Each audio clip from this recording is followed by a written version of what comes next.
Hi everyone, and we are here because it is the last part of the year. This is it, 2024 is done, and you're here because you're looking to get some knowledge about the market, the stats and all that good stuff. So let's just go ahead and start looking at some detail of what happened in 2024, where the year ended, where the month ended, and of course we're going to talk a little bit about what we think 2025 is going to do. Now you're here because you are obviously interested in the Halifax real estate market, whether it's that you're moving here, whether you're already here and it's time to make a move, sell the property, buy something else, or if you're looking because you're an investor. Well, this channel has all of the information that you're looking for, but right now we want to talk about some stats. We want to see how did the year end. So let's get into the very first thing that everybody always wants to know, which is how is the average price? Well, in Halifax, our average price at the end of the year came in at $623,000 for the month of December. Now, how that compares to last month we were at 607, so we're up 3%, which equates to $16,000 from last month. So that's a fairly big jump, because let's not forget this is December. This is not like a really busy time of the year. This is usually when things quieten down a little bit. Some of the other numbers we'll see later on, you can see that it definitely quietened down. But when we look at December 2023, that was only $546,000. So we're up 14% on that number, which is, it's kind of a better way to look at it almost, is compare this month last year to this month this year and see what the differences are. We've seen a lot of fluctuation, practically the whole of 2024 in the average selling price. So, you know, I think our highest month was like 646, and that was in, I think it was June maybe. So we saw some really peaky numbers, but to come in this month at 623 is pretty good. Now, when we look at the average list price, that was at $627,000, sold at $623,000, so that's about a $4,000 price difference, and that puts us at 99.3% sale to list price, which again is a really good number to actually have when you look at when you list versus when you sell. We're at like 99.3%, that's pretty good. Last month, that was 98.9%. Last year, that was at 100. So we're staying really close from the list price to average price. But again, don't forget those price drops, those price reductions still come into play to get to the list price. That actually means somebody will send you an offer on the house. So those are still in play. And right now we're looking at about $38,000 price drop to get from where you first listed to a price that you're listed at when a buyer comes along and says, yeah, go on, I'll write you an offer at that price. So don't forget, you still have to take those into account, which is obviously quite a large number as well. Moving on to average days on market, we're sitting at 39 days on market. So we're kind of like a month and say 10 days. 37 last month, 38 last year. So you can see the trend has absolutely been going up in terms of how long properties are staying on the market for before they actually go unconditional and sold, because there is two phases in there. There's the how from when you first listed to when you got an offer to then when did you go unconditional. So what we're measuring here is when did you first go live on the market to when did you go unconditional. Not when did you get your offer accepted, because sometimes they can fall apart. It's when did you go unconditional. And that's what we call our firm date or our sold date. And that's what we're actually interested in. Moving next on to the number of sales in the market. So how active was December compared to last month? Well, this month we're at 238 sales. Last month we were at 355. So that's like a third, 33% drop from last month's sales to this month's sales. But it's not overly surprising, because when you look at December 23, that was at 195 sales. So in theory, we're up 22% this month this year versus this month last year.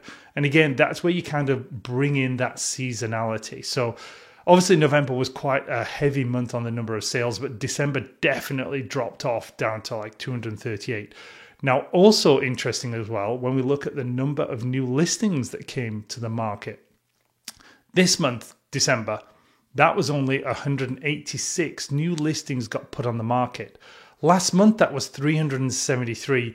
So you can see that overall, the whole activity for December dropped compared to how it was in November, which is definitely an indication of December. We know things that slow down for sure. And that's really what we saw this month, is that everything kind of just slowed down because people are more interested in like getting into that last kind of month of the year where other things are happening. So Christmas parties, kids getting out of school, preparing for Christmas. It's not often the time when people are actually looking at houses and wanting to actually get the things done. But when we get into some of the top markets, you'll see there that they were pretty active. And there's certainly some good price points going on there as well, which I think definitely helped when you look at Halifax Southend. Their average price point there was rocking on for like $1.46 million. So that will absolutely bring the average up.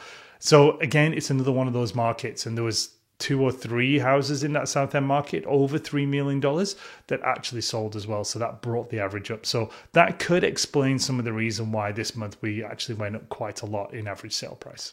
Going back to look at that new listings to sales ratio, again, it's an indication of how active the market is. Now, this month, we only had 186 new listings. We had 238 sold. That's 128% sale to new listing ratio, which tells you that we are absolutely not listing as many houses, but we still sold. So when we go and look at the inventory, which we'll do shortly, you'll see a change there. Now, last month, that number was 93%, but last year, again, like if you go back to December 23, that was 136% sale to new listing ratio. So it's kind of stacking up a little bit, and it's just hard when you look at November to December to see exactly what happened because of the seasonality that's involved. And it'll be really interesting when we look at January to see what happens there as well.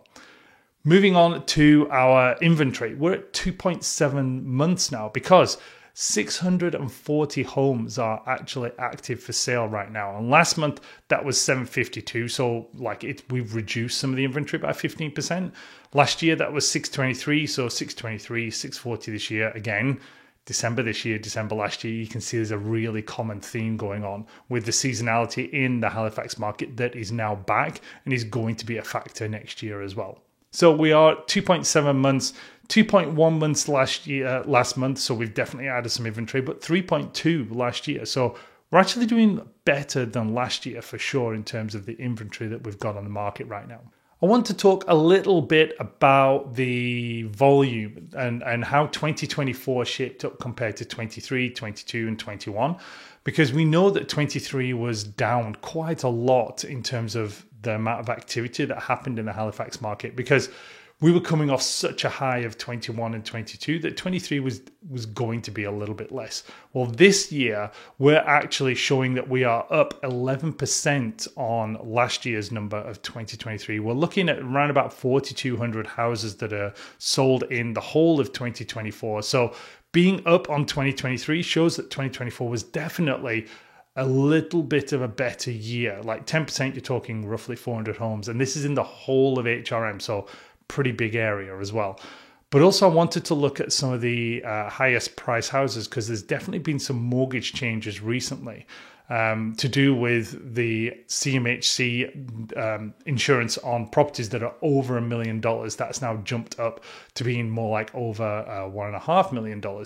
So when you start looking at some of those factors and you kind of think, well, okay, we've gone up a lot in average price point, sitting now at $623,000.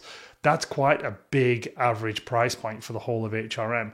But when I looked at the whole of 2024, houses over $1 million that have sold, we've had 211 houses for over $1 million that have sold, which equates to 5% of all of our sales. So it doesn't make up a massive number, but it's certainly a big number in terms of the volume. And some of those prices, because, the highest priced house was sold that was at $3.25 million. And as I was scrolling through the 211 houses, it was amazing to see how many of those houses were actually like substantially, not just like 1.1 million, 1.2 million, but there was a lot of those houses that were in the 2 million to 3.5. And again, 3.25 million in Halifax South in HRM was the highest priced house that we actually saw in 2024. So let's get into some of those top markets. Now, it's not been a huge volume month as well this time. So when we look at some of those top markets, it's kind of interesting to see that they did shift a little bit. And unfortunately, East Hants, Colchester West, you're not in the top 3 this month, which is pretty rare because you've been in there like basically all year. Number 1 market this month was Upper Tantallon, Timberley, Prospect, St Margaret's Bay area, and average price point there was sitting at just over 596,700 and whatever. The number's like just over here somewhere. So you can see that that's a pretty good average price point. 604,200 was the list price on that. That puts them at 98.8%, roughly $7,000 price reduction on there. The volume of sales there was 26 houses sold, 102 active, which actually gives them 3.9 months of inventory, which is quite a large number of inventory actually for sale right now as well. Now, couple that with 50 days on market, and again, that is just an example of houses are definitely taking longer to sell. Yes, they did 26 sales, so that puts them at number 1, but with 50 days on market, things are definitely slowing down out there and taking a little longer to sell. Number 2 market, we are back in Lower Sackville. So back in that top market, it's never usually that far out of it anyway, but this time jumps in there at number 2. A $494,000 average sale price there with a list price of $492,000. That puts them at 100.4%, so roughly $2,000 over the actual asking price there. So still a solid market and still at that price, kind of, one of the more common first-time home buyers areas as well. Now, they had 18 days on market, 19 homes sold, only 13 active, so that puts them at 0.7 months of inventory, so a pretty tight market there if you're going to start looking into that particular area for sure, because it's always popular. And now coming in at 3rd place is back into Bedford. So Bedford came in there with an average sale price of $688,000. Average list price there $700,000. So you're looking at like a 98.1% sale to list price ratio and not a lot of new construction there. So it's interesting when you look at almost all of the markets, there's not a huge amount of new construction that was obviously firmed up and sold in December. So that's going to be something to watch for 2025 for sure. Number of days on market there were 31 days on market, so roughly a month to sell. With 18 houses sold, 38 homes active, that puts them at 2.1 months of inventory. So not really like that much of inventory sticking around in the Bedford market either. And, jumping up at $688,000 is a pretty good average selling price for that particular market as well. So still very strong. It's just interesting when you look at almost all of it. There was not a huge amount of new construction that sold in the month of December for sure. So when we look at 2025, I think that's going to be one of the things that's going to rebound back a little bit. And I think some of the builders are going to have to look at their pricing and maybe reduce it down a little bit to actually make it worthwhile, so that when people are looking at new construction, that's what makes sense to us. So that's some of what's happened in the whole of 2024, more specifically December itself. But we're going to make sure we cover off, obviously, 2025 predictions as well, because we want to give you the tools to arm you to look at what's going to happen in 2025 and make smart decisions, because we're not a cheap market anymore, so it's got to be done. If you have any questions, don't hesitate to contact via the details down below, and also subscribe, give us a like, and then stay tuned for more content.